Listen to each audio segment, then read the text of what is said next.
नमस्कार। कभी सोचा है कि हमारे फोन या रिमोट में जो छोटी सी बैटरी लगी होती है, उसके अंदर आखिर कौन सी शक्ति काम कर रही है? इसका जवाब दरअसल साइंस के एक बहुत ही फंडामेंटल कॉन्सेप्ट में छिपा है, गिब्स फ्री एनर्जी। चलिए आज इसी रहस्य से पर्दा उठाते हैं। तो सवाल यही है, वो कौन सा बुनियादी राज है जो एक नन्ही सी बैटरी को हमारी पूरी दुनिया को चलाने की ताकत देता है? आखिर ये जादू काम करता कैसे है? जवाब हैरान करने वाला भी है और बहुत आसान भी। ये बस केमिस्ट्री है जो इलेक्ट्रिसिटी में बदल रही है। सोचिए, एक केमिकल रिएक्शन जो हमारे गैजेट्स को जिंदा रखे हुए है। तो चलिए सबसे पहले ये समझते हैं कि हमारे हाथ में रखी उस छोटी सी बैटरी में आखिर कितनी शक्ति छिपी है। देखिए, हर बैटरी के दिल में एक छोटा सा इंजन होता है, पर यह पेट्रोल से नहीं बल्कि केमिकल रिएक्शन से चलता है। एक ऐसी कंट्रोल्ड रिएक्शन जो हमें एनर्जी देती है। अब जरा माइक्रोस्कोप उठाते हैं और इस एनर्जी कन्वर्टर के अंदर झांकते हैं। देखते हैं कि मॉलिक्यूलर लेवल पर असल में क्या हो रहा है। साइंटिफिक भाषा में इसे इलेक्ट्रोकेमिकल सेल कहते हैं। ये बस एक ऐसा डिवाइस है जो एक खास तरह के रिएक्शन, जिसे रेडॉक्स कहते हैं, के जरिए केमिकल एनर्जी को इलेक्ट्रिकल एनर्जी में बदलता है। आसान भाषा में कहें तो रेडॉक्स का मतलब है इलेक्ट्रॉन्स का लेन देन।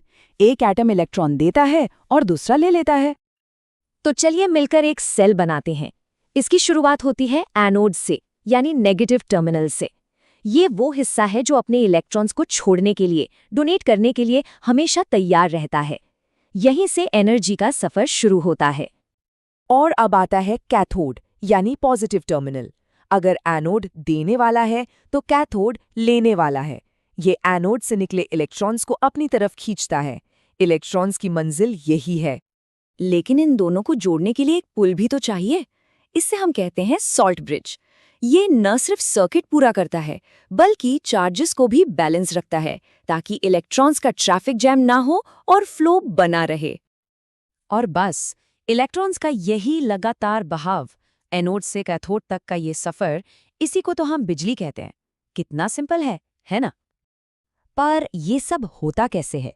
इसे समझने के लिए एक मास्टर इक्वेशन है, एक फॉर्मूला जो इस पूरे खेल के पीछे के नियम बताता है। तो अब सवाल यह है कि हम ये कैसे माप सकते हैं कि कोई सेल कितनी एनर्जी पैदा करेगा? क्या कोई गणित का तरीका है जो हमें पहले से ही सब कुछ बता दे? जी हाँ, बिल्कुल है। एक सेल ज्यादा से ज्यादा कितना काम कर सकता है, ये उसके गिब्स फ्री एनर्जी में होने वाले बदलाव से पता चलता है। यही वो पैमाना है जो हमें इसकी असली ताकत बताता है। और ये है वो शक्तिशाली इक्वेशन, डेल्टा जी बराबर -NFE सेल। चलिए इसे तोड़कर समझते हैं। डेल्टा जी वो कुल एनर्जी है जो हमें काम करने के लिए मिल सकती है। N है उन इलेक्ट्रॉन्स की संख्या जो रिएक्शन में हिस्सा ले रहे हैं। F एक फिक्स नंबर है जिसे फैराडे कांस्टेंट कहते हैं। और सबसे जरूरी E सेल, ये है सेल का वोल्टेज, यानी वो धक्का जो इलेक्ट्रॉन्स को आगे बढ़ने पर मजबूर करता है। ये है फैराडे कांस्टेंट, 96,485 कूलम्बी प्रति मोल। ये बस एक फिक्स्ड वैल्यू है जो हमें बताती है कि एक मोल इलेक्ट्रॉन्स में कितना चार्ज होता है। ये हर कैलकुलेशन में एक जैसा ही रहता है। अब देखते हैं इस इक्वेशन की असली शक्ति। ये हमें भविष्य बता सकती है, मतलब ये बता सकती है कि कोई रिएक्शन अपने आप होगा भी या नहीं।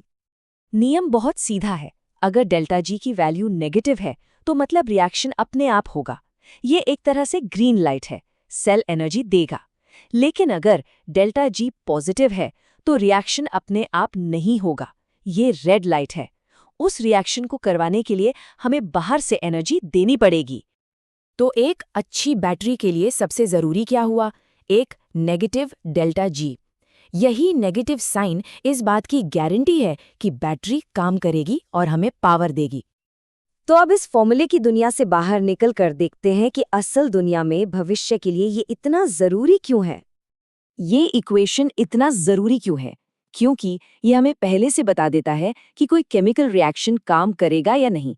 इसी की मदद से हम आज की लिथियम आयन जैसी ज्यादा पावरफुल और एफिशिएंट बैटरीज डिजाइन कर पाते हैं।